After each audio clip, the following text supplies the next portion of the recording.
Assalamu alaikum warahmatullahi ta'ala barakatuh.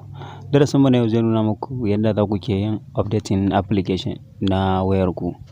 Sabida shi updating yana da amfani matuƙa domin tamkar an kai updating kamar ka sabunta application ɗinka ne ya koma sabo. Kamar ka jima da ɗauko application yana wayarka to ya daɗe. To idan ya daɗe ka gane kamar irin Facebook haka. To ta yiwu kamfanin sun ƙaƙara Facebook ɗinsu wani abubuwa da dama na nishaɗi. To kai ba za ka samu ba sabida naka tsoho ne kuma ba kai ba updating ɗin shi ba ka ɗauko sabo ba. To sabida haka mu je kan bidiyon nuna muku yadda ake. To da farko dai za ka shiga Play Store kamar haka.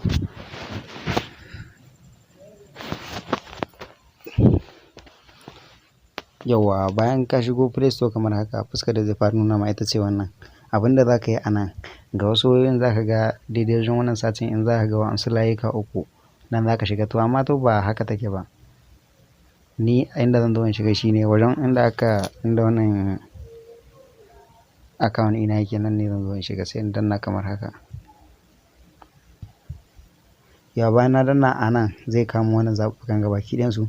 Zan tsallake nan in zo wannan na farko inda aka rubuta manage apps and device. To sai in shiga kamar haka. Yawa bayan na shiga abin da zan yi a nan shine ga wani wuri nan a rubuta no harmful apps found. To nan ƙasa an sa update. To inda zan shiga shine wajen update ɗin wannan. Sai in shiga kamar haka. Yauwa da na shiga ka gajeren application da dukka suke so a yi musu updating nan. Gabaki ɗaya wa'annan suna buƙatar updating. Dukkan su nan da kake gani.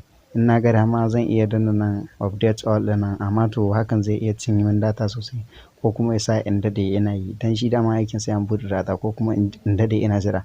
Abin da zan yi kawai sai in danna haka application da nake so in fara amfani da shi ya burge ni wanda nake so in update in sai in danna shi kamar haka. Wajen update in zan danna kenan. In ɗan jira shi haka.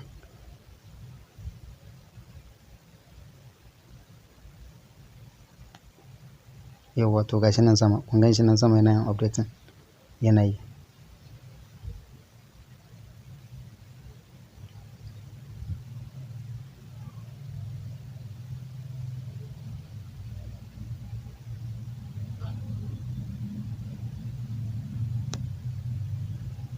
Yanzu hakan ga ya nuna min cewa ba ni da space amma idan zan sauke wa'ansu abubuwa a nan na kan wayata to zai iya haihuwa zai iya yin updating amma in dai ban sauke ba zai yi ba sabida ba ni da space. Amma ta yi ko da akwai space ko in kuka yi lahiya lau ne zai iya yi lahiya lau amma ni nan ya nuna min free of space ba ni da space sai na goge wasu abubuwa. To wannan ita ce takaitacciyar hanyar da ake bi domin yin updating application amma akwai hanyoyi da dama bayan waɗannan ɗin ma duk za mu yi darasin su gabaki ɗaya insha Allah. To da Allah a danna mana subscribe, a yi mana like, a yi mana share da Allah.